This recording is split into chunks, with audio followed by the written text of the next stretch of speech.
Bueno, buenos días a todos. Bueno, esta es una jornada virtual dentro del programa Acercar, donde estamos trabajando de manera conjunta la Secretaría de Educación de la Municipalidad, la Secretaría de Salud, por intermedio de la División Salud, y obviamente el programa Acercar. Sus representantes son el licenciado Roberto Núñez, por el programa Acercar, por la División Salud, la doctora Alfonsina Yamaciro, y la licenciada en Enfermería Mariana Bustos. Y hoy están representados todas las escuelas de formación profesional, el nivel superior y la SMET, por intermedio de sus referentes institucionales de salud o bien por parte del equipo directivo. Como ustedes saben, nosotros hemos comenzado nuestro año lectivo dentro de un programa, dentro de un plan jurisdiccional de salud. A su vez, cada institución, cada escuela, tanto secundaria como de formación profesional, ha tenido que elevar un plan institucional, el cual ha sido aprobado por provincia para comenzar a funcionar. Si bien cada nivel o cada modalidad tiene su particularidad, es conveniente trabajar de manera conjunta porque hay un montón de conceptos que son comunes a todas las instituciones. Basta recordar, por ejemplo, que en formación profesional hemos comenzado con alumnos de la Corte 2020, luego se fueron incorporando alumnos del año 2021, el ciclo superior en su mayoría no ha comenzado, obviamente, la presencialidad, y por si esto fuera poco, tenemos la particularidad de una escuela secundaria. Estas tres modalidades o niveles que están bajo esta supervisión, considero que es conveniente tener un encuentro con el programa Acercar a efectos de poder evacuar todas aquellas dudas que tengamos con respecto al regreso seguro a las escuelas y con el devenir constante de nuestra actividad educativa, vamos encontrando cada vez más dudas y a veces no tenemos respuestas.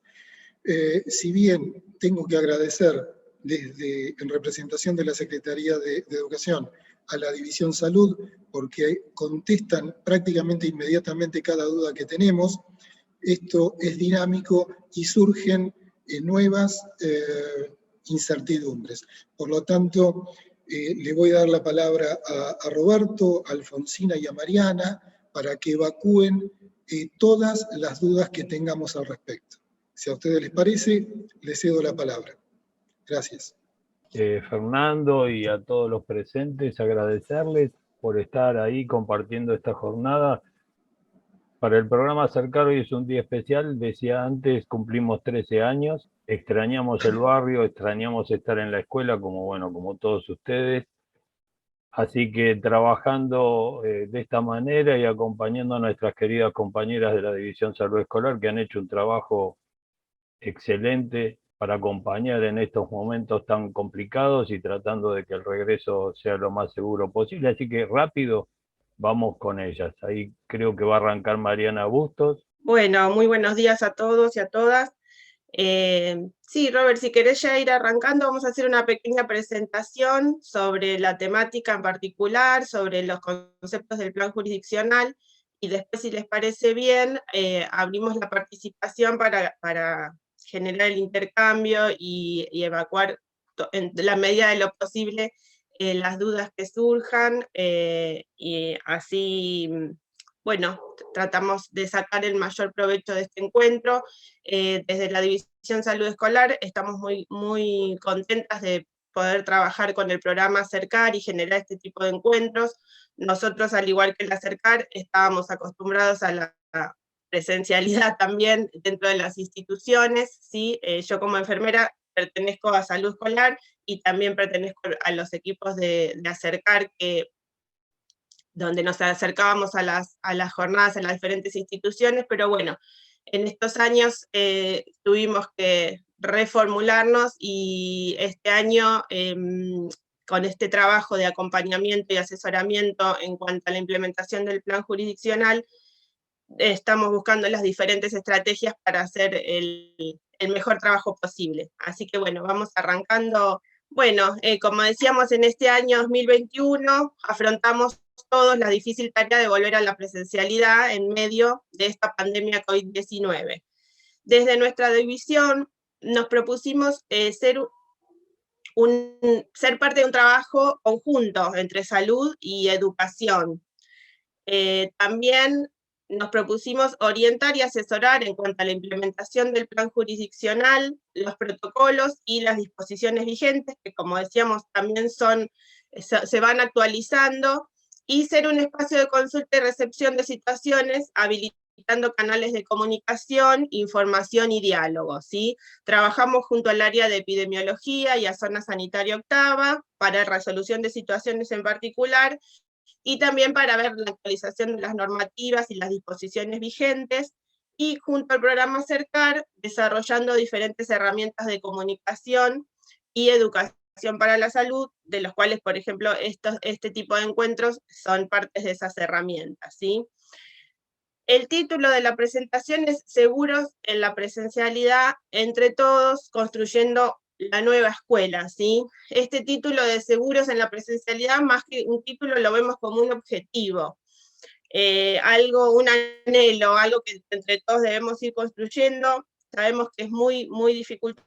Bueno, ahora justo estamos transitando una etapa donde lamentablemente no se pudo sostener por la situación sanitaria que está atravesando la ciudad. Y bueno, la idea es repasar las definiciones del Plan Jurisdiccional de Provincia de Buenos Aires, que es la herramienta que tenemos para enmarcar todas las acciones sanitarias y que tenemos que llevar dentro de las instituciones educativas. La idea es hablar y pensar un poco sobre esta nueva escuela en tiempos de pandemia. ¿Qué es esto de la enfermedad COVID? Sabemos, todos tenemos idea, pero bueno, refrescar algunos conceptos que son importantes, y también para relacionarlos con los conceptos del plan jurisdiccional, que es la herramienta que tenemos para usar y regular, digamos, y tener un poco de respaldo y seguridad a la hora de tomar las diferentes acciones.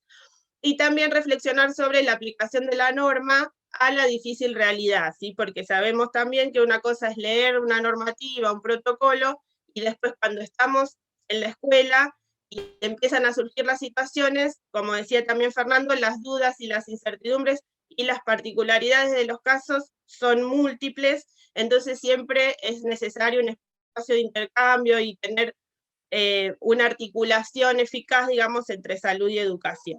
Bueno, acá pusimos esta imagen de Mafalda, un poco para graficar y contextualizar que lo que estamos viviendo no es algo que nos sucede solo a nosotros, solo a Mar del Plata, sino que, bueno, estamos lamentablemente en medio de una pandemia, algo que afecta a la totalidad de los países del globo.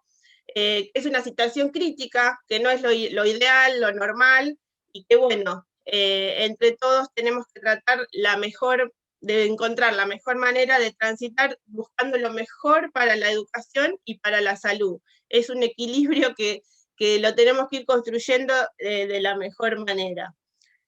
Y también reflexionar que el tema de la presencialidad es un tema que estuvo en tensión en todos los países, que se fueron buscando las mejores estrategias, que nadie tiene como la fórmula mágica o ideal, y que, bueno, dentro de nuestros recursos y de nuestra realidad, tratar de hacer lo mejor posible. Bueno, ahora es un poquito para refrescar algunos conocimientos sobre lo que ya sabemos del COVID-19. Hay cosas que lamentablemente todavía desconocemos, pero bueno, algunas certezas se fueron descubriendo, digamos, en este último año y medio. Un poco el dibujito de la persona ahí con tantas líneas y tantas preguntas es para graficar que es un virus verdaderamente que nos vino como a desordenar un poco nuestra forma de vida, nuestra forma de relacionarnos, y que nos pone todo el tiempo como en tensión y pensando una por una de nuestras actividades, a ver cómo las debemos hacer ahora, ¿sí? Nos vino como a replantear nuestra forma de relacionarnos. Pero bueno, algunas cosas sabemos, por ejemplo, el tema del contagio, que la mayor parte de los contagios se producen de persona a persona, ¿sí? A través de las gotitas, de los aerosoles que generamos al hablar, al respirar, las personas que están en cercanía son las que tienen mayor posibilidad de contagiarse. Había también una forma de contagio a través de superficies, que era cuando una superficie estaba contaminada, la tocamos y después nos tocamos ojos, nariz o boca. Esa forma de contagio es como que fue perdiendo lugar, digamos, y hoy se sabe que la mayoría de los contagios son contagios de una persona a otra, ¿sí?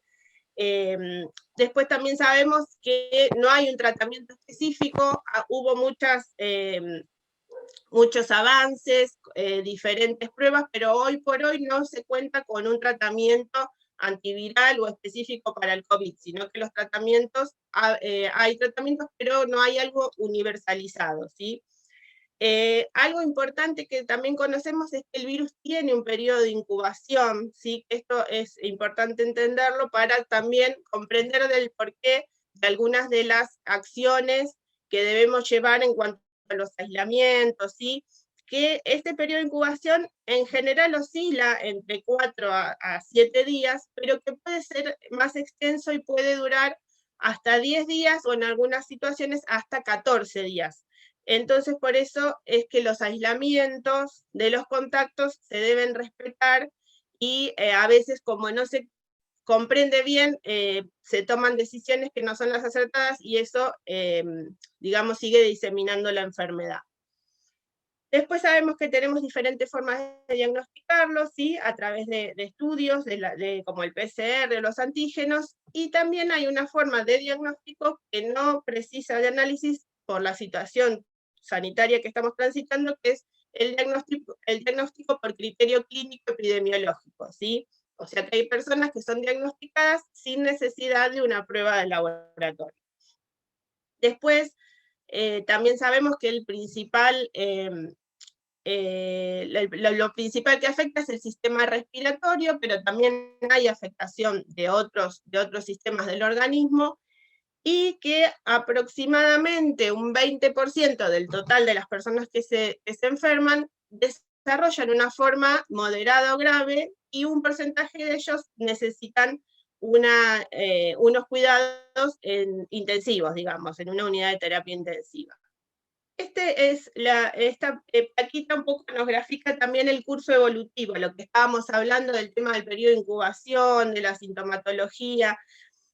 Acá vemos como una línea de flechas, desde que la persona toma contacto con el virus y los diferentes estadios de la enfermedad que pueden aparecer o no, porque hay personas que se curan sin transitar todos estos estadios. Pero desde que tomamos contacto con el virus hasta la aparición de los síntomas, habitualmente transcurren 3 o 4 días, pero este periodo, como decíamos, se puede extender hasta el día 14.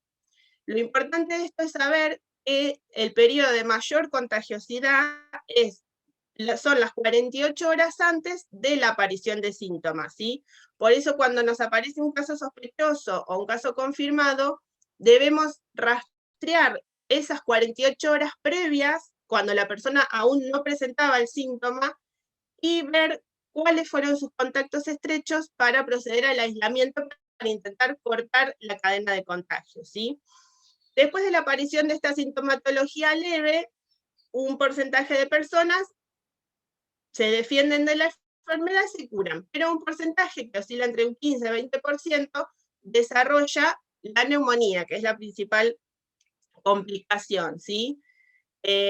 Algunos, si son formas leves o moderadas, lo transitan en su casa, ¿sí? Con asistencia de antibióticos, bueno, hay un seguimiento médico, y también una parte de ellos se cura, pero una parte, que más o menos es un 5% del total, necesita una cama en terapia intensiva, ¿sí? Por eso vemos que un medidor, digamos, un parámetro de cómo se encuentra el sistema sanitario, se cuentan cuántas camas de terapia están libres, que bueno, es un número, digamos, que socialmente se está escuchando en los medios, en todos lados, porque bueno, un poco nos informa de cómo está el sistema de salud, porque lo que se busca es que no esté saturado, que todas las personas que necesitan una cama en terapia intensiva tengan la disponibilidad de la misma. Y bueno, lamentablemente sabemos que de la cantidad de personas que llegan a terapia intensiva, un porcentaje, que lamentablemente hoy es un porcentaje bastante alto, cercano al 50-60%, fallece y otra parte se cura, ¿sí? Bueno, también lo que aprendimos a conocer en este tiempo es qué formas tenemos de prevenir, ¿sí?, de la enfermedad. Dentro de la prevención hay 4 áreas muy importantes. La primera es la limitación de los contactos, ¿sí? Esto es por lo que decíamos que la principal forma de contagio es de persona a persona. Por lo tanto, mientras menos contactos haya interpersonales, es una forma de evitar la diseminación del virus, ¿sí?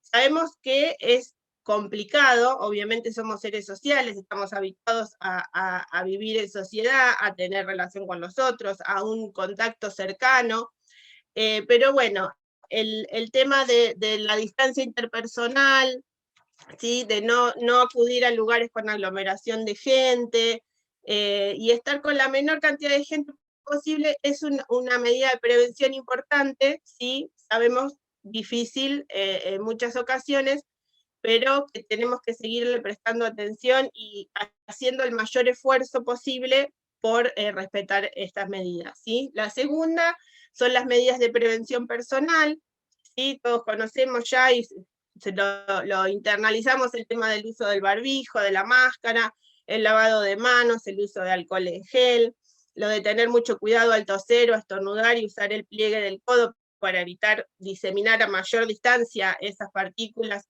que son las que pueden llegar a contagiar, y también por suerte, hoy por hoy tenemos el recurso de la vacunación, que bueno, va avanzando, que también aparte de ser una medida de prevención personal, es también una medida de prevención comunitaria, ¿sí? Después está el área de limpieza y ventilación, que como decíamos, hoy por hoy la ventilación se ha visto que es una de las medidas más eficaces para evitar la diseminación del virus en lugares cerrados y que comparten más de 2 personas. Por esta generación de estos aerosoles que nombrábamos, se necesita, es imperiosa la necesidad de mantener una ventilación permanente para evitar la condensación de los aerosoles y evitar el contagio en los espacios cerrados.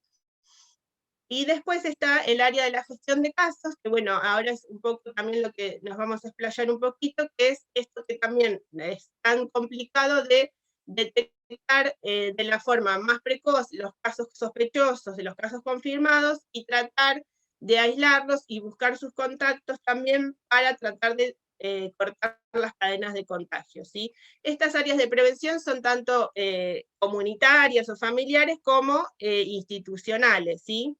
Bueno, y para hablar de las instituciones, sabemos que contamos con este plan jurisdiccional de Provincia de Buenos Aires para un regreso seguro a clases, que es la herramienta que tenemos donde un poco ordena y normatiza cómo deben ser las acciones dentro de las instituciones escolares, ¿sí? Dentro de este plan, en el anexo número 4 está el protocolo ante la aparición de síntomas en el espacio escolar.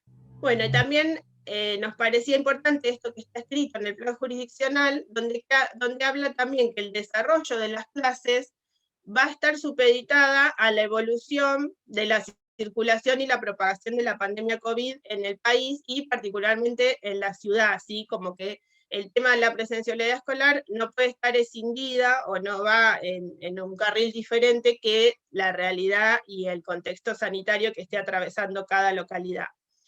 Y también lo que hablaba un poco también Fernando, que este plan atraviesa todos los niveles y todas las modalidades de enseñanza, ¿sí?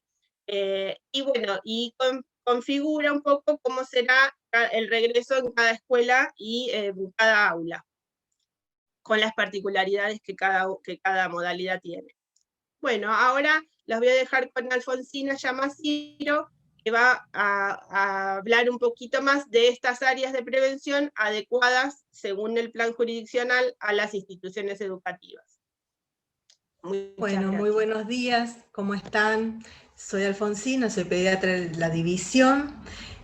Vamos a seguir entonces tratando de adentrarnos no más a lo que es una herramienta, la herramienta por excelencia para, como decía Mariana, empezar a construir este nuevo espacio de intercambio y de educativo, que tenemos que aprender a manejarla, conocerla, entenderla, para implementar estos 4 pilares dentro de la institución educativa, que son las medidas de prevención, que las cumplimos fuera de la institución educativa y vamos a tratar de cumplirlas también dentro de la institución, ¿sí? Bueno, hablábamos de la limitación de contacto, está bastante en el plan jurisdiccional, describe cómo debería ser, ¿no? La distancia. Después las medidas de prevención personal, que la modalidad que estamos hablando, todos deben usar el barbijo adecuadamente, un barbijo, digamos, de la mejor calidad posible, de 2 o 3 capas, que no esté sucio, no esté húmedo y tape, digamos, se adhiera bien a la cara, tape nariz, boca y mentón. Y una recomendación para las personas, para los hombres que usan barba, que en ese sentido hay que ser cuidadoso y tenerlo en cuenta, ¿sí? Que el barbijo tape bien la zona esta de la cara. Se desaconseja el barbijo de plástico, ¿sí? Que tiene formita, que deja espacio, un espacio de ventilación, digamos, ¿no? Pero que no es recomendable porque elimina las microgotas de uno al ambiente, ¿sí? Después, con respecto a la limpieza y a la ventilación, repetimos, el tema de la ventilación es uno de los parámetros principales, y una ventilación que no sea intermitente. Inicialmente se indicaba eso, pero se ha visto que lo ideal es que sea una ventilación continua, o sea, no abrir durante 10 minutos, después dejar cerrado, después volver a abrir, sino mantener abierto durante toda la jornada, al menos 5 centímetros de las ventanas y las puertas para permitir una corriente de aire. Sabemos que esto se dificulta mucho en el invierno, por eso las recomendaciones son, si la institución tiene una calefacción, ver qué tipo de calefacción que esté habilitada, y prenderla, encenderla unas horas antes de iniciar las clases para mejorar la temperatura del ambiente, pero mantener la ventilación permanente durante toda la jornada, ¿sí? Y por otro lado, el tema de gestión de casos, que principalmente es separar de la institución y del grupo, ¿no? De las personas que presuntamente están sanas, a los que están enfermos con síntomas, o a las personas que en ese momento síntomas, pero muy probablemente se hayan contagiado y puedan desarrollar la enfermedad. Ese es el concepto de gestión de casos, ¿sí? Y el plan jurisdiccional nos brinda herramientas para identificar y tomar medidas preventivas ante estas situaciones, ¿sí? La próxima, por favor, Roberto.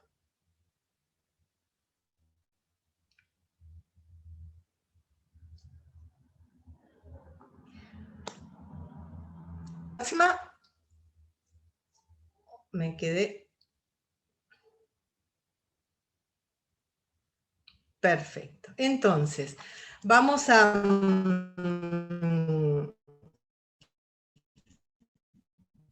adentrarnos a los conceptos, que seguramente muchos de ustedes ya los conocen, lo estuvimos manejando, lo estuvimos asesorando, algunas jurisdiccional se ha implementado, pero básicamente mantienen la raíz. Entonces, vamos a ver, ¿quiénes son los casos? ¿Cómo definimos los casos? Cuando hablamos de caso, es porque la persona, ¿sí?, tiene síntomas, ¿sí? Y tenemos que ver, entonces, si tiene síntomas, presuntamente está enfermo, y muy probablemente la causa de su enfermedad sea el COVID, ¿sí? Por lo tanto, esas personas deben cumplir por lo menos un aislamiento fuera de la institución. ¿Cómo definimos caso sospechoso? Aquella persona que presente 2 o más de los siguientes síntomas. Bueno, la fiebre, recordar que es 37,5 o más, tos, dolor de garganta, dificultad respiratoria, dolor del cuerpo, diarrea, vómitos, confiere un solo síntoma, y además, bueno, que tenga una dificultad importante respiratoria, ¿sí? Se ha agregado hace poquito también como síntoma a considerar la congestión nasal o la rinorrea, cualquiera de las dos, ¿sí? Por otro lado, la persona que presente, independientemente de los síntomas anteriores que hemos leído, que presente solamente pérdida de gusto y olfato, también se considera un caso sospechoso dentro del concepto del plan jurisdiccional. Y toda persona que haya sido considerada como contacto estrecho, o sea, haya tenido en los últimos 14 días un contacto con una persona que es COVID positivo y empiece con uno o más de los siguientes síntomas, recuerden que los otros eran dos, en esta definición es uno solo y habiendo estado cerca, en contacto con una persona positiva, ¿sí? Y que presente fiebre, tos, dolor de garganta, dificultad respiratoria o pérdida repentina de gusto y olfato. Vieron que no son todos los síntomas que manifestamos anteriormente, el dolor de garganta, el dolor de cuerpo, la diarrea y vómitos, ¿no? Son menos, más específicos del aparato respiratorio, pero con el antecedente de haber estado muy cerca, compartido con una persona COVID positivo. ¿Sí? Por ahí este tipo de definiciones daba algún momento de dudas, ¿no? Porque queremos aclarar bien que esta definición es para uso de la institución, o sea, uno no tiene que hacer el diagnóstico, ¿sí? Tiene que evaluar una situación para tomar medidas que protejan a las personas que están dentro de la institución. Pero el diagnóstico lo realiza el médico, el facultativo, ¿sí? Pasamos a la próxima. Cuando entonces el caso sospechoso se transforma en un caso confirmado, ¿sí? Esto también está dentro del plan jurisdiccional, es cuando este caso sospechoso es evaluado por un médico, indica una prueba de laboratorio o, como decía Mariana, por la evaluación epidemiológica y clínica, determina que es un caso de COVID sin necesidad de hacer un estudio de hisopado o un estudio de laboratorio, ¿sí? O sea, el caso confirmado es diagnosticado por el facultativo. Desde la institución y con el aval del plan jurisdiccional, podemos determinar quién puede ser un caso sospechoso para tomar las medidas, ¿sí? Esperando después la confirmación o el descarte por el médico, ¿sí? Pasamos a la próxima. Y la próxima definición es del caso del contacto estrecho, que sobre contacto estrecho nos vamos a detener bastante, ¿sí? Porque la persona que es considerada contacto estrecho es una persona que aparentemente está sana, no tiene síntomas, pero por definición tiene alto riesgo o tiene un riesgo de haberse contagiado y tener y cursar la enfermedad dentro de los 14 días posteriores a ese contacto, ¿sí? ¿Y cómo determinamos cuando un contacto es estrecho o cuando es un contacto es ocasional? Lo rozó, pasó por al lado, lo saludó de lejos, ¿eso es un contacto estrecho? No es considerado. El contacto estrecho es considerado cuando una persona está a menos de 2 metros de distancia, por más de 15 minutos de tiempo, ¿sí? Y el plan jurisdiccional contempla dentro de la institución educativa el correcto uso de las medidas de prevención, o sea, el barbijo bien colocado, no que lo usemos con la nariz afuera o medio torcido o que estaba humedecido, ¿sí? Y en todo momento en que las dos personas estuvieron en contacto, ¿sí? Estuvieron cerca. Ese es el concepto del plan jurisdiccional. En la mirada de lo comunitario, o sea, fuera de la institución educativa, solamente se consideran el tiempo, más de 15 minutos, y la distancia menos de 2 metros. Y no se toma en cuenta que uno haya usado bien o mal el barbijo. ¿Y por qué se da esta diferencia? Porque se considera que dentro de la institución educativa se cumple correctamente con el uso de la protección respiratoria. ¿Sí? Esa es una responsabilidad que tenemos que tratar de asegurarla, porque sabemos que en la comunidad es más difícil de asegurar esa situación. Vemos que muchos o no usan el barbijo, o no es el barbijo adecuado, o lo usan mal, o dejan la nariz afuera. Entonces, no se puede... Entonces, esta es es la definición que tenemos de contacto estrecho en el plan jurisdiccional, ¿sí? Recuerden, menos de 2 metros de distancia, más de 15 minutos, sin el uso de la protección adecuada respiratoria, y un tema importante, dentro de las 48 horas posteriores al inicio de síntomas de la persona positiva o sospechosa. Es como decía Mariana, sabemos, una de las pocas certezas, digamos, que tenemos, que la persona enferma empieza a contagiar 48 horas antes de empezar con los síntomas. Ese es uno de los grandes problemas que tenemos para controlar la diseminación, ¿sí? Muchas veces nos han preguntado, bueno, pero ella vino ayer y hoy empezó con síntomas. Bueno, igualmente tenemos que considerar las 48 horas, ella digo, por el docente, la docente o el alumno, ¿no? Hay que considerar siempre, para aislar a los contactos estrechos, 48 horas previas al inicio de síntomas, ¿sí? Porque esas personas están con un riesgo aumentado de haberse contagiado e iniciar la enfermedad, e iniciarlo dentro de la institución, ¿sí? Y contagiar a otras personas más, ¿sí? Bien, y por otro lado, ya empezamos con la definición de las burbujas, ¿sí?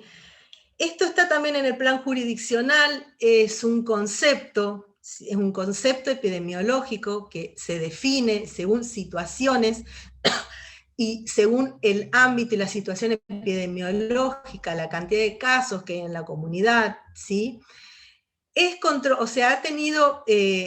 Ha ocasionado controversias esta definición, en especial en las escuelas secundarias y en la de formación profesional, en donde la mayoría son adultos, e implica un gran impacto en el desarrollo de las actividades y en el mantenimiento de las actividades. Si esto lo sabemos, somos conscientes, no hemos intervenido en la confección del plan jurisdiccional. Nuestra función es poder asesorar lo mejor posible en la implementación, y ante las cuestiones puntuales encontrar también una definición, una elección de acciones, ¿sí? Pero bueno, esto seguramente después lo vamos a charlar un poquito mejor, porque desde el plan, todo lo que involucra a la burbuja de alumnos, ¿sí?, se mira de una forma particular.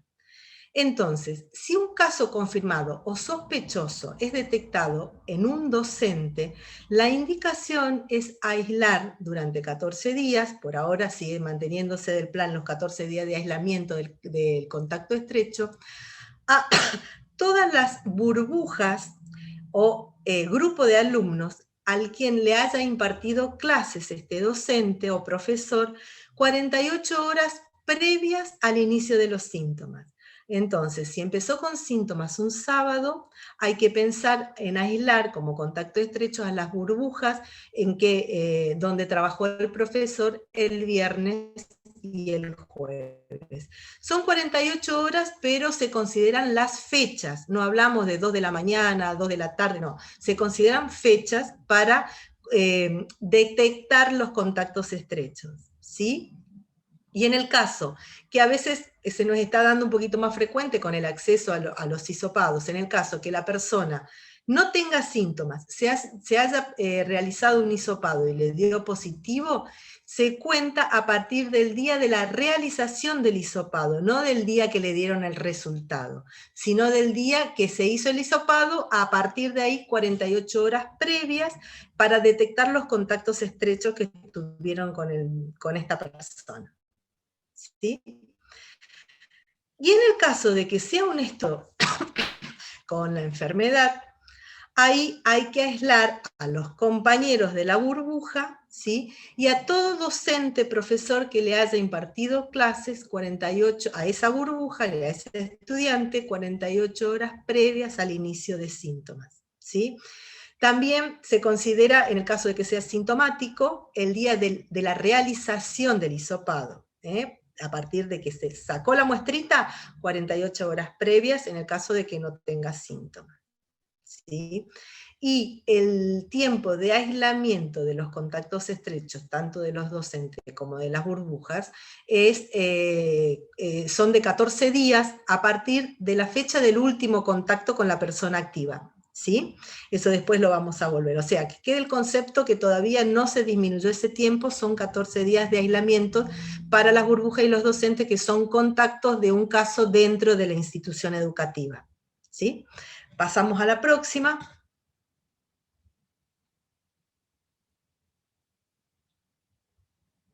Tenemos el delay. Bien.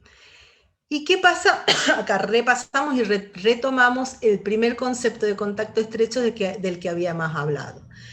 En la situación que se produzca entre contacto entre un trabajador o trabajadora de la educación, bueno, ustedes la mayoría son todos adultos, pero bueno, no entre alumnos y burbujas, entonces ahí sí se pone en juego el concepto del cual habíamos hablado antes. Se determina si es o no contacto estrecho aquella persona, compañero, colega de la institución, si estuvo más de 15 minutos de tiempo, menos de 2 metros de distancia y sin el uso adecuado de las medidas de protección. ¿Sí?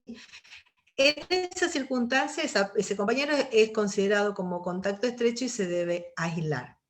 Hemos tenido algunas reuniones institucionales en donde se tuvo que determinar qué docente o qué participante era considerado contacto estrecho y el otro estaba más lejos, era un contacto ocasional, o cómo se dio la situación, ¿sí? El compartir un espacio pequeño, un refrigerio, por ejemplo, cuando cambia un turno con el otro, donde almuerzan o toman una merienda, se sacan los barbijos, la proximidad es menor de 2 metros, o sea, ahí en esas circunstancias se tiene que hacer una evaluación de la situación.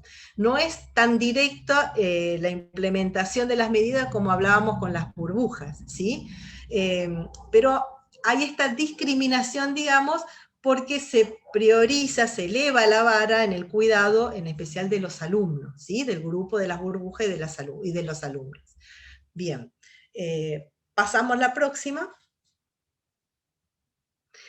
Y para tener en cuenta, como repaso, que cuando hablamos de caso sospechoso, son las mismas medidas que se deben tomar, tanto de cuidados como y las medidas preventivas de indicar aislamiento, detectar los contactos, como si estuviéramos hablando de un caso confirmado, ¿sí? Nuestro sistema sanitario, a veces el diagnóstico, no se realiza el diagnóstico con el hisopado o la evaluación clínica con el facultativo, lastimosamente, lamentablemente no se realiza en forma rápida o ágil dentro de las 24 horas y a veces 48 horas, entonces la persona que es considerada caso sospechoso tarda en definir su diagnóstico días, ¿sí? Por lo tanto, en el concepto de implementación de medidas dentro de la institución, medidas preventivas, el caso sospechoso es considerado como un caso confirmado hasta que se demuestre lo contrario, ¿sí? Y otro tema que también por ahí suscita muchas dudas es cuándo empieza el aislamiento del contacto estrecho. Tuvimos un caso positivo, el grupo se puso en contacto con este docente. ¿Cuándo empieza el aislamiento? El día 1, digamos de los 14 que se tienen que aislar. Es a partir del último día que tuvieron contacto con el caso activo, ¿sí? Entonces, si el jueves fue la clase, el docente el jueves se empezó a sentir mal y el viernes le dieron el resultado de positivo, el viernes ya la clase no va, ¿sí? Y no se pone en contacto de nuevo con ese docente. Por lo tanto, su primer día de aislamiento es ese día viernes, ¿sí? Ahí, bueno, hay otro ejemplo, pero vendría, es eso, ¿sí? A partir del último momento, del último día, que se pusieron en contacto que existió ese riesgo de contagio. Se cuentan esos 14 días. ¿Por qué 14? Y lo volvemos a repetir porque genera muchas dudas. Porque 14 días es el tiempo máximo de incubación del virus. Dentro de ese tiempo, la persona en cualquiera de esos 14 días puede empezar con los síntomas. Lo más común es que sea dentro de los primeros 7 días o 10 días, pero entre 1 y 10% expresan los síntomas dentro del 10º y 14 días, ¿sí? Por eso Sí se ha aceptado la cuarentena cortada de 10 días a nivel comunitario, con esos últimos 4 días de mucho cuidado, eso después por ahí lo podemos volver a tocar, pero dentro del plan jurisdiccional siguen siendo 14 días de aislamiento para los contactos estrechos por lo menos, ¿sí? De cuándo no deben entrar, deben ingresar a la institución personas que tengan riesgo de haberse contagiado. O sea, que vieron que vimos en una de las primeras diapositivas de las cuales empezamos a hablar, el tema de gestión de casos, ¿sí? Esta filmina, aunque tenga muchas palabras, muchas definiciones, nos organiza eso, ¿sí? ¿Quién no debería ingresar a la institución por el riesgo de estar enfermo o enfermarse en días subsiguientes? Aquellas personas que se han considerado casos sospechosos o confirmados de COVID, caso sospechoso vuelve cuando diagnostican de que no era y que tengamos en lo posible un certificado médico, de que se descartó el caso, y si es caso confirmado debe cumplir por lo menos 10 días de aislamiento a partir del inicio de los síntomas, no a partir del día que le dieron el hisopado, el resultado, a partir de que empezó con síntomas, en un caso leve, o sea, en una enfermedad leve, por lo menos son 10 días, y los últimos 3 días estar sin fiebre y en buen estado general, o sea, mejorando, ¿sí? Para la reincorporación a la institución, tanto de docentes como de alumnos, se solicita un certificado médico de alta epidemiológica, ¿sí? Después, ¿quiénes tampoco podrían entrar a la institución? Aquellas personas que son consideradas como contactos estrechos, por lo que venimos hablando, ¿sí? Contactos estrechos de casos confirmados, si cumplen los 14 días mínimos o los días indicados a partir del último contacto con el caso positivo, no es necesario que vuelvan con un certificado médico, si cumplieron todo el tiempo de aislamiento, ¿sí? Y obviamente no presentaron síntomas, se mantuvieron asintomáticos, ¿sí? Porque el contacto estrecho que empieza con síntomas, vieron que al principio hablábamos, se transformaban en casos sospechosos, ¿sí? Bien, ¿quién más tampoco debería ingresar? Aquella persona que tiene un único síntoma, o sea, no es un caso sospechoso por definición. Tuvo fiebre un día, está con tos, está con un poco de moco y congestión. Bueno, tratemos de mantenernos en el hogar, a través, concurrir, o sea, abordar la educación en forma virtual, pero controlarse en el hogar y ver si aparecen nuevos síntomas, ¿sí? Si es necesaria alguna consulta médica, y si desaparecen los síntomas, esto lo vemos mucho en los chicos, ¿no? Que por ahí tienen un día de fiebre y después andan bárbaros, bueno, 24 horas perfectos en la casa sin síntomas para volver a las actividades presenciales, ¿sí? Cuando aparece, como digo, un solo síntoma, si tenemos 2, 3 síntomas, bueno, ya entra lo que sería un caso sospechoso.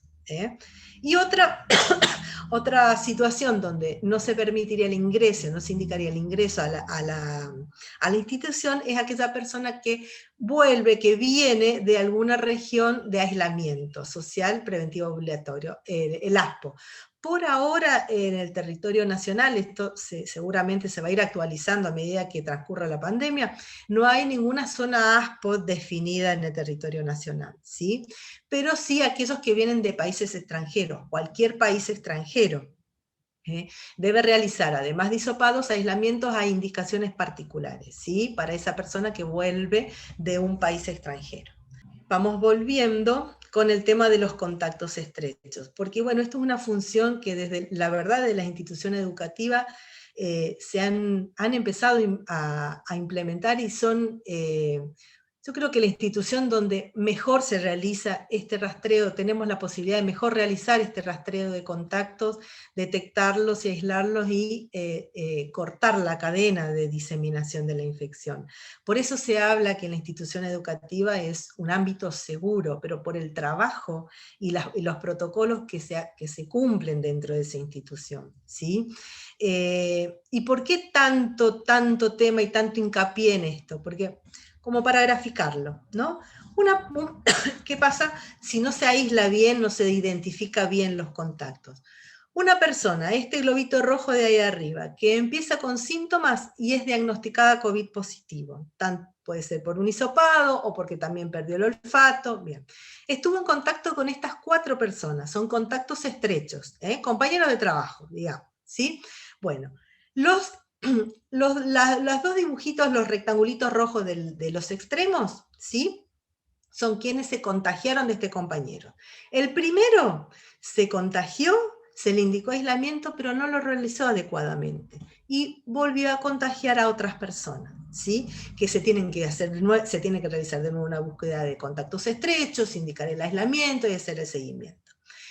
Del otro extremo, es la personita que también se contagió, pero realizó adecuadamente el aislamiento durante 14 días en su hogar, desarrolló la enfermedad leve, se curó y no contagió a nadie más, ¿sí? Ahí se cortó la cadena de transmisión, que eso sería lo ideal, ¿sí? Después de las otras personas que están en el medio, la silueta negra, ¿sí? Se detectó, se aisló adecuadamente durante 14 días en su hogar y no desarrolló la enfermedad, no se contagió, digamos. También eso sería lo ideal. Es molesto, por supuesto, porque es una persona sana que tiene que mantener ese aislamiento, pero no sabemos si realmente se iba a desarrollar o no los síntomas, ¿sí? Y la tercera persona, bueno, vendría a ser la cuarta persona, que es la silueta blanca, es ese contacto estrecho que nunca lo detectamos, que no supimos que fue contacto estrecho del paciente sintomático y positivo. Así que ni se le indicó aislamiento, no sabemos si se contagió, no sabemos si contagió a más personas. Esa situación es la que tenemos que tratar de evitar. Esa es la primera, ¿sí? Porque esto es lo que ha generado la diseminación de la infección y los números que tenemos, que estamos transitando actualmente, ¿sí? Bien, bien, y acá se lo dejo a Marianita para que cambien de voz, de relator, no se duerman. Bueno, también siguiendo con este tema de los contactos estrechos, que como verán es como un tema muy importante, es recordar, bueno, que el tiempo de aislamiento es de 14 días a partir del último contacto con el caso, ¿sí?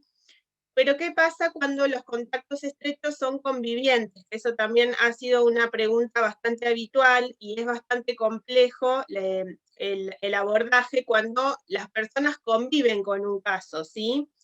Lo que nos dice el protocolo de Provincia de Buenos Aires es que cuando no se asegura el aislamiento adecuado dentro del hogar, la cuarentena, digamos, de los contactos estrechos empiezan cuando el caso obtiene el alta, ¿sí?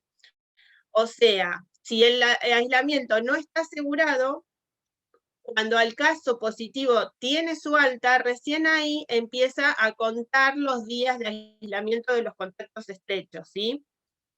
Esto es bastante complejo, sabemos que el tema del aislamiento en el domicilio no es fácil de llevar a cabo, ¿sí?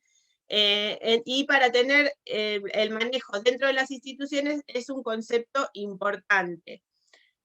A ver, Robert, si querés pasar a la próxima para seguir con este tema, como vemos, cuando hay un caso sospechoso o confirmado dentro de la casa, como requerimiento mínimo se necesita que esa persona esté en una habitación individual, ¿sí? Idealmente con un baño particular. Si no se cuenta con un baño de uso particular, llevar a cabo todas las medidas de limpieza, de desinfección, de que cuando se sale de la habitación usar siempre el barbijo, bueno, es bastante complejo, por eso es un tema importante.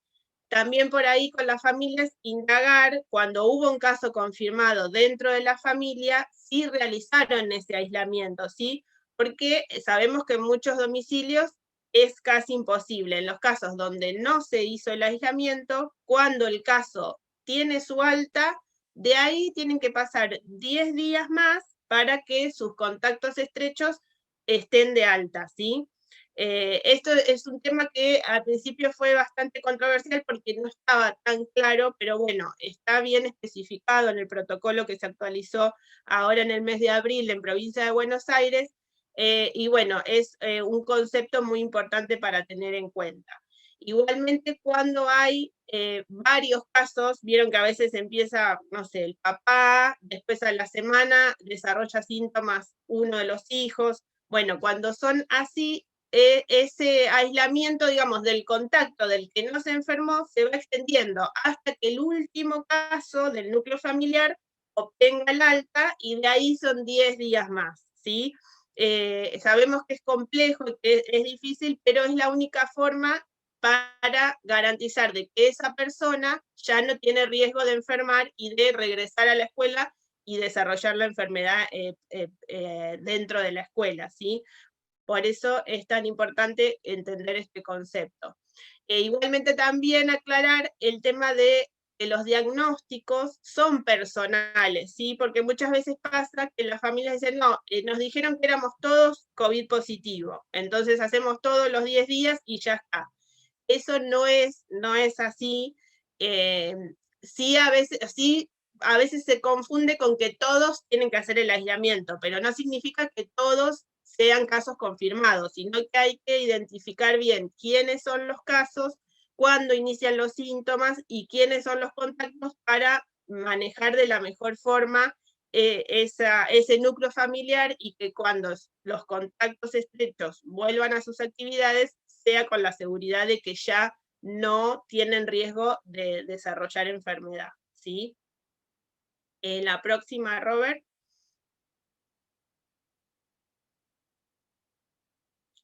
Y también es muy importante cuando tenemos que comunicar o somos nosotros contacto estrecho. Por ejemplo, tuvimos un alumno en una de las burbujas a las que dimos clases que después dio positivo y nos tenemos que aislar, que ese aislamiento va más allá de solamente no concurrir a la escuela, ¿sí? Sino que se debe hacer un aislamiento en domicilio, tratar de no salir del domicilio, de no recibir visitas, de no estar con personas que sean personas de grupos de riesgo para enfermedad COVID, ¿sí? Tener especial atención en los utensilios, en las toallas, o sea, tratar de tomar todas las medidas por si llegamos a desarrollar la enfermedad, y como veíamos en el caso de que desarrollemos la enfermedad, no hayamos diseminado a otras personas, ¿sí? Y eso es muy importante porque a veces se toma que el aislamiento de la burbuja como que, bueno, por 2 semanas no hay que ir a la escuela solamente. Y no, también es importante comunicar a la familia que cuando hubo un caso sospechoso o confirmado en una de las burbujas, el resto se tiene que aislar porque hay un riesgo de que después desarrollen ellos también la enfermedad. Entonces, este mensaje es muy importante, ¿sí? De sostener estas medidas cuando uno está aislado por ser contacto estrecho. La próxima, Robert. Bueno, ahora los dejo otra vez con Alfonsina, que vamos ya terminando con algunos ejemplos y algunas cosas más particulares. Bien, y seguimos con el tema del contacto estrecho porque también han surgido muchas consultas con respecto a este tan prolongado tiempo de aislamiento de una persona que aparentemente está sana, ¿no? Nos han consultado varias veces si uno se realiza haciendo contacto estrecho, un hisopado y da negativo, si puedo acortar la cuarentena. No está contemplado dentro del plan jurisdiccional que un hisopado negativo en el contacto estrecho descarta la posibilidad de la enfermedad. Imagínense que si yo me hago el hisopado, soy contacto estrecho un lunes, me hago un hisopado el miércoles, me da negativo, el viernes, el domingo, el otro lunes puedo desarrollar la enfermedad estando trabajando, ¿sí? Habiendo entrado al trabajo. Entonces, por ahora no se considera la realización de un hisopado de que esté de negativo para cortar el tiempo de la cuarentena en el contacto estrecho. La única situación en donde, que esto seguramente lo conocen muchos, ¿no? La única situación en donde el contacto estrecho está exceptuado de realizar la cuarentena, es cuando esa persona, contacto estrecho, ha padecido COVID, se ha recuperado dentro de los 90 días del episodio, ¿no? O sea, en los 3 meses posteriores, siempre y cuando el diagnóstico de COVID haya sido por laboratorio, sea con hisopado, ¿sí? Si yo tuve el mes pasado COVID, me hice el hisopado, me dio positivo, me recuperé, volví a trabajar, y en una burbuja aparece un alumno positivo, en la que yo di clase 48 horas previas al inicio de que el alumno haya empezado con síntomas, yo estoy exceptuada de hacer las cuarentenas, porque estoy dentro de los 3 meses posteriores de la enfermedad. ¿Me entienden? De haber padecido la enfermedad esos 3 meses, en ese lapso de tiempo. Entonces estoy exceptuada, dispensada de hacer la cuarentena. Pero pasados los 3 meses, si me pasa esta situación, yo tuve en marzo y me pasa esta situación en agosto, tengo que hacer la cuarentena como cualquiera, ¿sí? ¿Por qué este concepto? Porque se considera que mínimamente en los 3 meses posteriores, la persona que transitó el COVID como una buena evolución, ¿sí?, estaría protegida de contagiarse nuevamente en ese lapso. Todavía la vacunación, ni con 1 ni con 2 dosis, exceptuaría la realización de la cuarentena. Que esa es una pregunta también frecuente. Yo estoy vacunado, tengo las 2 dosis, usé todas las medidas de protección, me tengo que aislar. Por el plan jurisdiccional todavía sí se tiene que aislar, es considerada un contacto estrecho, ¿sí? Probablemente esto, por supuesto, estos conceptos están supeditados a cambios, a flexibilizaciones, a actualizaciones, pero por ahora se sigue sosteniendo este concepto. Seguimos. La próxima. Bien. Y bueno, y para repasar, esto es lo que el anexo del plan jurisdiccional sobre educación técnico-profesional, que plantea los lineamientos de la modalidad, ¿sí? Para hacer una introducción, extrajimos algunos conceptos que nos parecían básicos, o sea, relevantes, que primeramente, ¿no?, la función del docente o la instructora para organizar y diseñar la práctica. Es importante tener en cuenta cuáles son los fundamentos básicos para desarrollar la formación y las capacidades profesionales claves, ¿sí? Eso es dentro de lo pedagógico de ustedes, o sea, centralizar y seleccionar cuáles son los conceptos primordiales que el uso del tiempo, de la presencialidad debe ser de mucha calidad, digamos, o sea, desde la virtualidad trabajar lo teórico y el tiempo de la presencialidad sea lo más práctico posible, ¿sí? Que se puedan definir también cómo abordar, tomando como eje transversal en todas las clases, digamos, tanto virtuales como presenciales, el tema de la seguridad, higiene y salud, ¿no?, y la protección en salud en este contexto excepcional, ¿sí? Considerarlo como un tema prioritario a profundizarlo y remarcarlo en cada una de los encuentros, tanto virtuales como presenciales, de la modalidad. Eso en todas las modalidades, ¿sí? Bien, pasamos para la próxima. Y este anexo determina algunas particularidades en cada una de las modalidades, los laboratorios, los espacios en donde se producen el aprendizaje, ¿no? Hay, digamos, una sección para talleres y laboratorio de base tecnológica electrónica, de la base tecnológica mecánica, electromecánica, espacios productivos de procesos químicos y de alimentos, de laboratorios de primer ciclo que sean carpintería, electricidad, soldadura y ajuste, bueno, de los talleres productivos de tecnologías constructivas, salas de informática o dibujo, y de entornos formativos agropecuarios, que digamos que son una sección bastante diferente, muy particular, ¿no? La próxima. Pero en todos, básicamente, con algunas particularidades, lo que se promueve, lo que se indica, ¿no?, es que en aquellos ambientes donde se generan vapores, diferentes emancipaciones concentradas a raíz del trabajo, se debería realizar la extracción forzada, o sea, mantener siempre la ventilación, ¿sí? El control de la energía del taller laboratorio, como el aislamiento de cada puesto de trabajo, lo realizará el docente con el fin de disminuir el contacto de personas con elementos comunes. O sea, la reorganización de la actividad, esto bueno, es parte de ustedes, nosotros lo vemos desde la teoría, pero es la reorganización de las actividades a fin de disminuir la circulación de las personas en el ámbito del aula, digamos, en el ámbito del taller, y definir funciones específicas y lugares o islas que le dicen, o sectores, lo más separado posible, ¿no? Disminuir esa circulación o la utilización de las herramientas, de los instrumentos, ¿sí? Tener siempre en cuenta eso en la organización de la clase y en donde uno se va a ir disponiendo para disminuir el riesgo del contagio, ¿sí? Y bueno, como decíamos, el tema de la ventilación y la circulación del aire.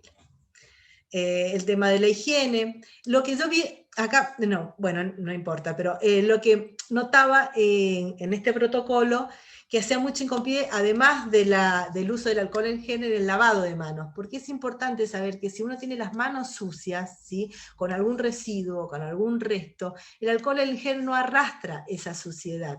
Por eso uno tiene que lavarse con abundante agua y jabón y utilizar algún descartable o una toalla personal para el secado, con la técnica adecuada. Acuérdense de las palmas, el dorso, el dedo gordo, ¿sí? Para limpiar y erradicar la suciedad, además de utilizar el alcohol en gel cuando las manos están visiblemente limpias, ¿sí?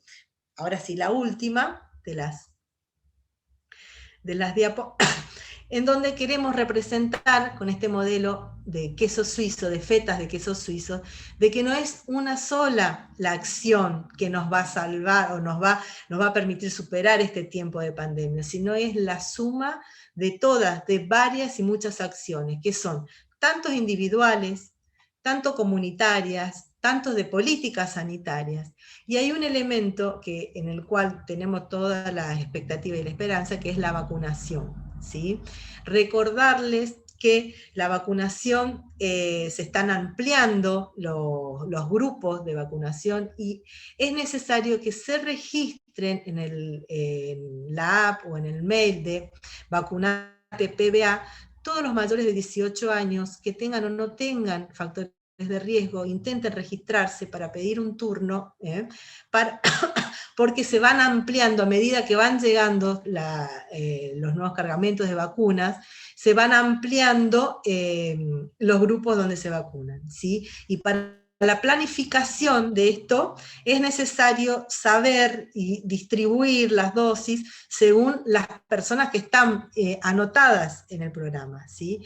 Entonces es importante la promoción de la inscripción en el programa de Vacunate PBA, ¿sí? Esto también lo vamos a seguir difundiendo porque es una acción muy importante lograr, por supuesto, la mayor tasa de vacunación en el menor tiempo posible, ¿sí?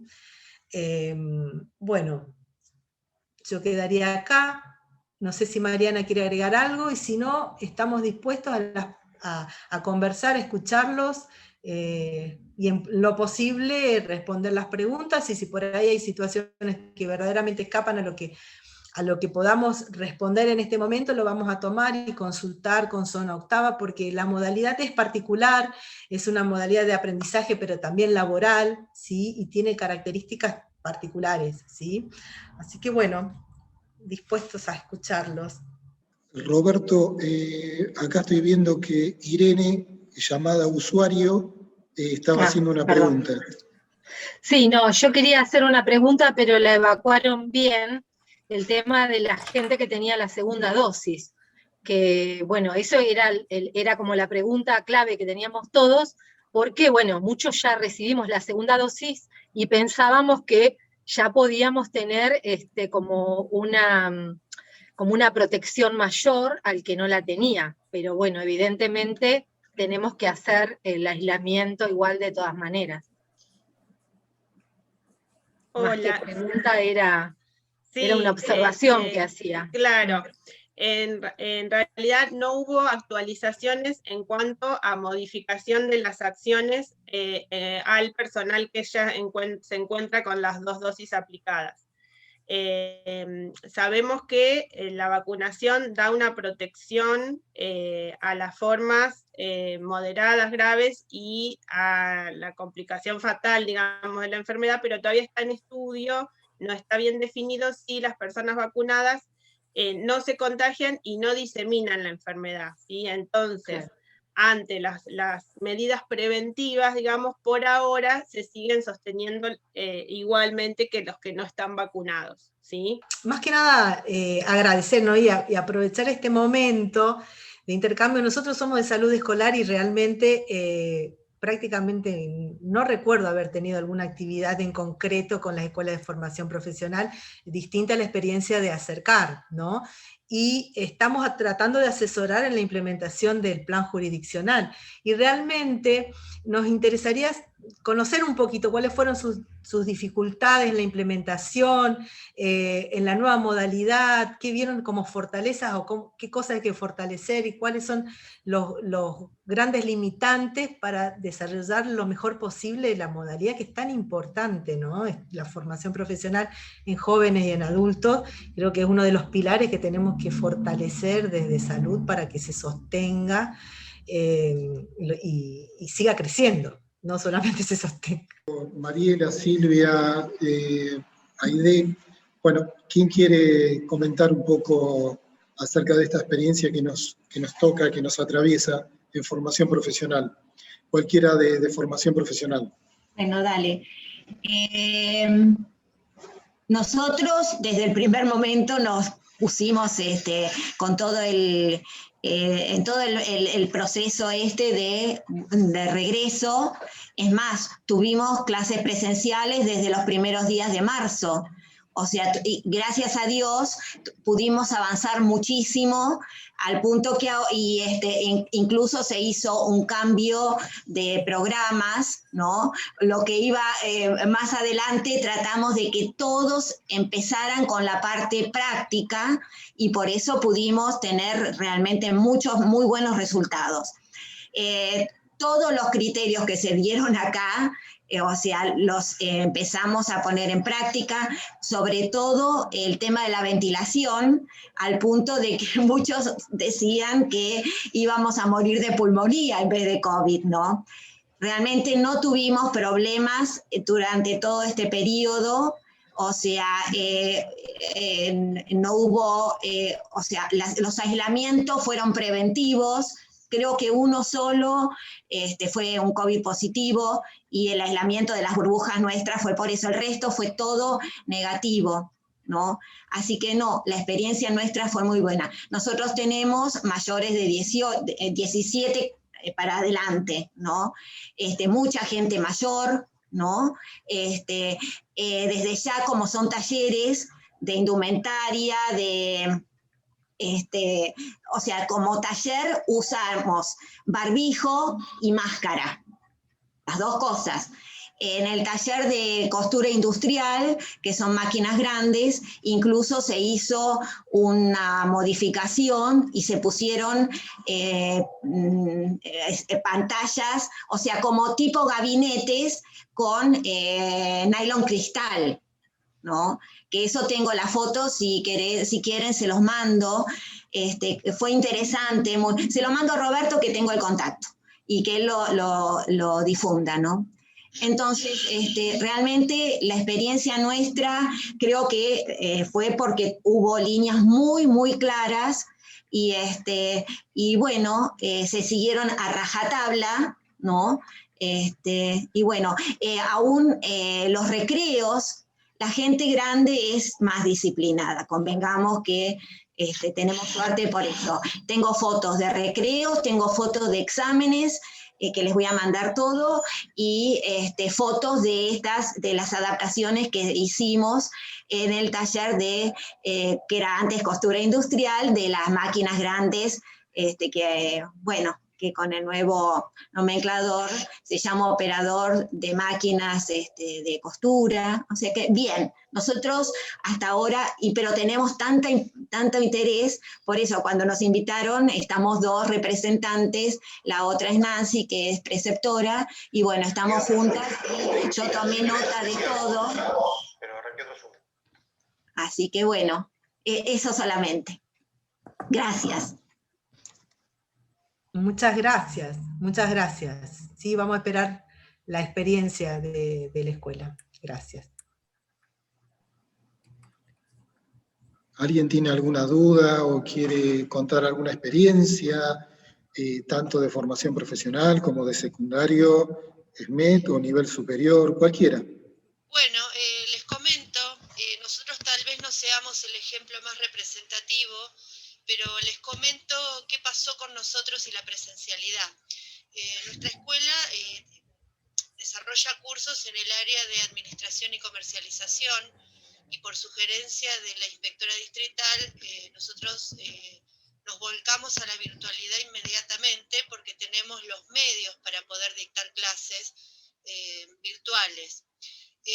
En un punto, por allá por fin de abril, intentamos hacer una experiencia semipresencial, o sea, una semana sí, una semana no, para retomar el vínculo, porque, bueno, si bien la mayoría de los alumnos se adapta a la virtualidad porque se inscriben ya sabiendo cuál es el contexto,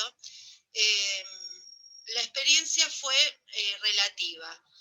Muchas de las personas que acudieron a clase se murieron de frío porque, bueno, nuestra escuela, nosotros funcionamos en el Mariano Moreno y tiene unos ventanales gigantes, la corrientada de aire, y de noche funcionamos. Realmente no era cómodo. Están los alumnos sentados recibiendo clases, mirando para adelante, es como que realmente muy estático. Y acudió la mitad también diciendo que tenían miedo, el contagio, etc. Nunca sabremos si es cuestión de comodidad o es cuestión realmente de prevención, pero volvimos a la virtualidad y digamos que hemos tenido mejores resultados. De todas formas, la mitad de los docentes está ansioso de volver a la presencialidad, pero bueno, mientras podamos seguir así, lo haremos y sostenemos la matrícula.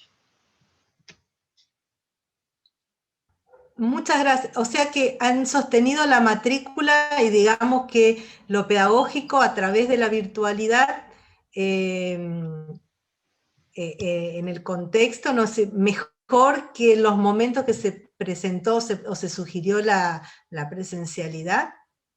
Sí, ¿O interpreté mal?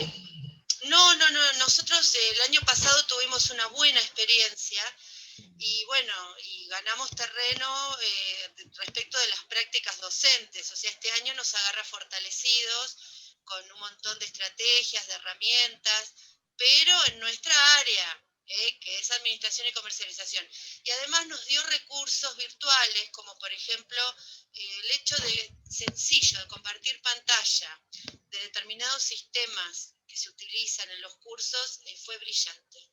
Porque nos ahorró tener 5 cañones, por ejemplo, para que nuestras aulas puedan trabajar con algún material visual. Así que la experiencia es positiva, pero digamos que el alumno de FP se caracteriza por necesitar el vínculo. Muchos van a buscar, además de los conocimientos, otras cosas, como desde lo vincular es así, es una realidad y bueno, eso hoy por hoy no se lo estamos dando, pero bueno, digamos que la escuela va cumpliendo sus objetivos.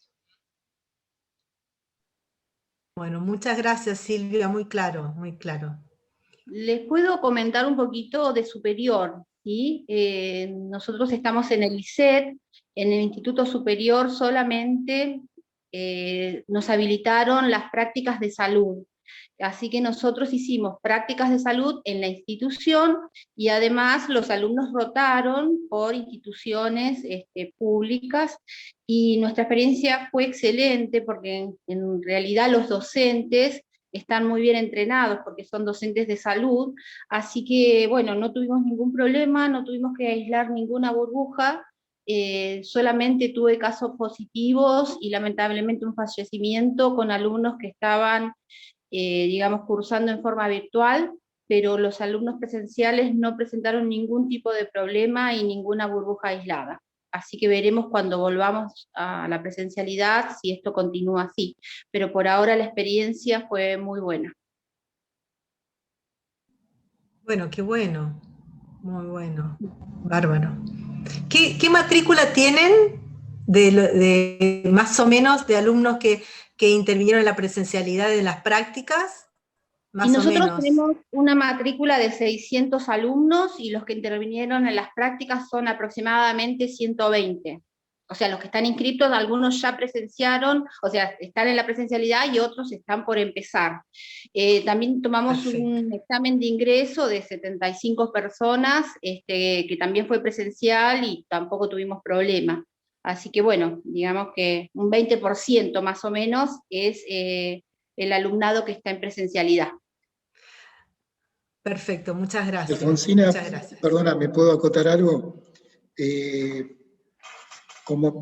Haciendo referencia a la matrícula, bueno, te quería comentar, Alfonsina, que entre las 10 escuelas de formación profesional, la SMED y el nivel superior, aproximadamente es una matrícula de 8.000 alumnos en total, es decir, que de 28.000, 27.000, que tiene todo el sistema educativo municipal, estamos hablando de una población, de una matrícula bastante amplia en esta propuesta, ¿no? En este Zoom.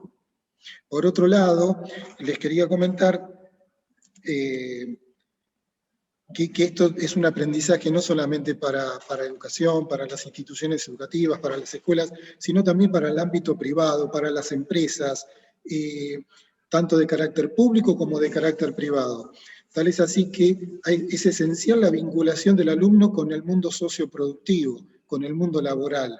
Bien, y hoy se nos dificulta más que nunca. ¿Por qué se nos está dificultando? Porque además de tener un plan jurisdiccional, además de tener un plan institucional que debe ser aprobado por la inspectora distrital, hoy también tenemos que presentar, para vincular el alumno con una empresa de carácter público-privado, un protocolo, ¿sí?, de esta empresa, el cual también tiene que ser supervisado por la Secretaría de Educación, pero a su vez aprobado por la Dirección General de Cultura y Educación. Vale decir que, Alfonsina, se nos está complicando esto, ¿no? Y por último, no quiero cansar, pero por último estoy notando a través de relevamientos semanales que estamos haciendo desde la Secretaría que hay un incremento de los casos positivos de COVID, pero hay un descenso de burbujas aisladas. Bien, eso lo quería acotar nada más.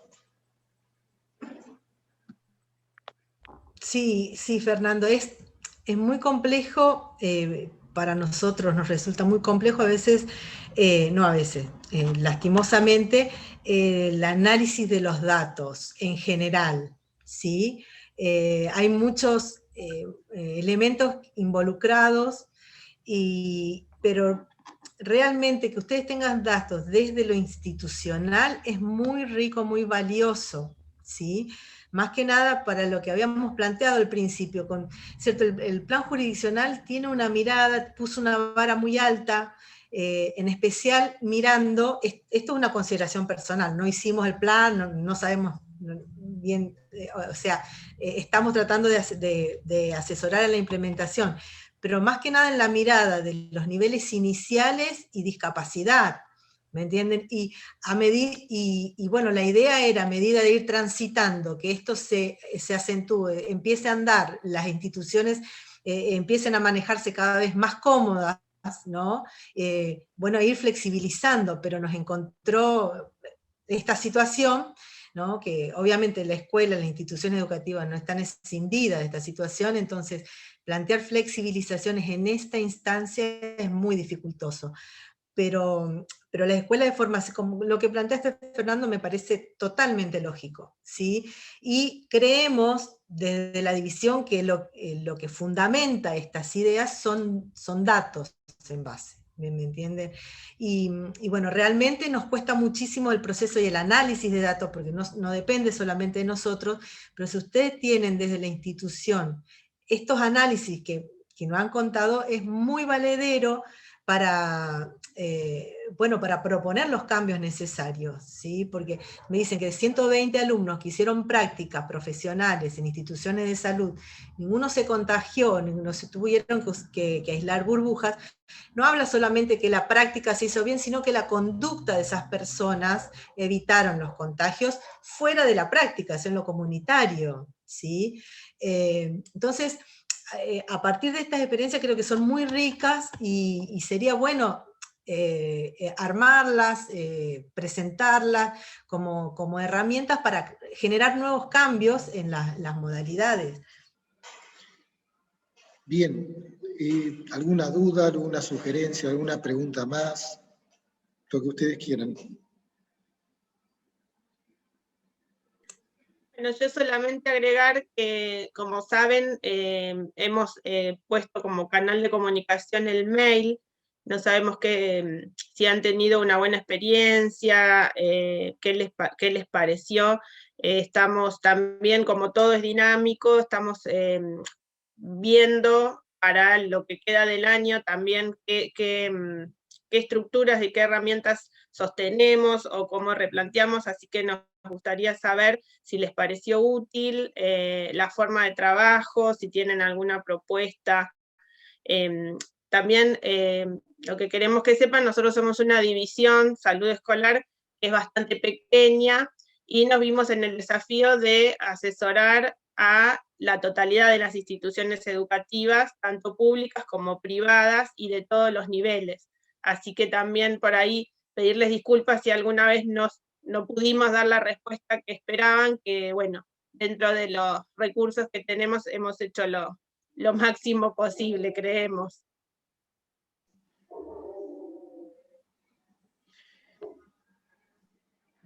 Bueno, Roberto, ahí estás, Alfonsina, Mariana. Si ustedes consideran, daríamos por concluida la reunión o la jornada, salvo que ustedes quieran agregar algo, por supuesto.